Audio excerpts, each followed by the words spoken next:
Hello fellow freaks fresh from the far off foreign lands, this is Carrick from Angry Centaur Gaming, and today I'm stoked and a little bit tired, but I did it all to bring you the review of GTA 5. This is either going to be One Night in Bangkok the song, or One Night in Bangkok the sad autobiography of a vacation gone wrong. Let's do this. Now we all know that Take-Two fought an uphill battle to get GTA 5 made. The games have been known to be lackluster, not that financially successful, if of course you compare them to Canada, which I'm not going to do because that would be unfair to Canadians and to Moose. But seriously folks, we all know the game was coming out, which is why its arrival is a bit like a kick from Crow Cop. You expect it, but then suddenly it's there and you're like, holy shit. And also now you're pregnant with twins due to transfer of sheer awesomeness. Often imitated, but never quite eclipsed. This is GTA number 5, so let me adjudicate my memories of their pollinated spermazoa.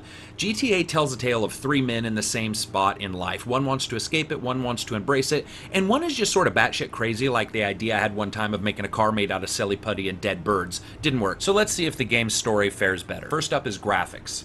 Like the dead horse you tried to hide under your bed for a week, the graphics of GTA are the first thing that's going to be noticed when someone visits. Firstly, the game was apparently written by Great White Sharks, Confederate spies, and Patrick Stewart, because that is the only team I feel could be responsible for squeezing the 360 so hard it shits almost pure awesomeness throughout. Sure, there's some pop-ups, and at times it does get rough, and sure, the bullshit anti-aliasing we saw in the trailers isn't always there, but we knew that, and the devs have mastered machines that are like old NASA mainframes in their inadequacies, and offered not only improvements to the graphics of previous titles, but more variation to the pedestrians, some keen special effects, and a mostly stable frame rate.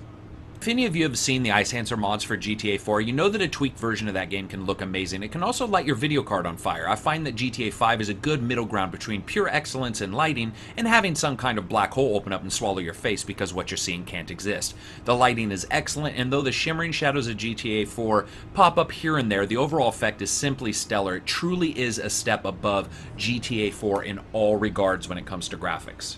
Now the frame rate is a tough one because it's noticeable during the times you would not want it to be, which is driving in heavy traffic at top speed, but for the most part it simply requires you to really pay attention during those bits, and in the end the issue is negated fairly well, though most people will notice it to some extent or another.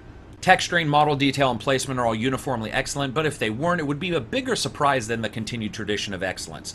The level of detail in some buildings is idiot savant level, or these are the most bored developers of all time and just spent hours placing the cereal boxes just fucking right. The level of detail and care is almost disturbingly obscene, and I worry at least a couple of these guys might be modeling homes after ex-girlfriends' apartments in some kind of stalking situation. Sound, music, and voice acting. I found the sound effects for cars, guns, and various explosions to be average to good, with nothing indicating greatness, nor anything sticking its head up and yelling "sup" and hitting you over the head with a shitty sound. It's all around good and does the job. When it comes to the music, we all know that the music for GTA would be good, and it is, but it's also very important to remember that the radio station system they use will leave many players with a good deal of stations they would rather castrate themselves with a 2x4 than listen to. All in all, I found 3 go-to stations, and the rest were occasional listens. Not terrible or anything. Actually, there was one that was terrible. But again, that's just the style of music, not the talent of those playing. Still, it has an amazingly large catalog, and I would challenge anyone to not find hours of musical enjoyment inside the game. Voice acting. Okay, so the 3 main characters are all voice acted very well, and I really enjoyed each different take on the world and their character views. NPCs are also voice acted tremendously well, but Lincoln, the down-on-his-luck gangbanger, and his group were some of the hardest to listen to voice actors I have ever experienced.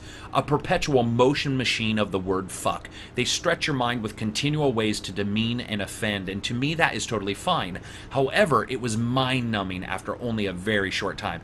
You can expect that if someone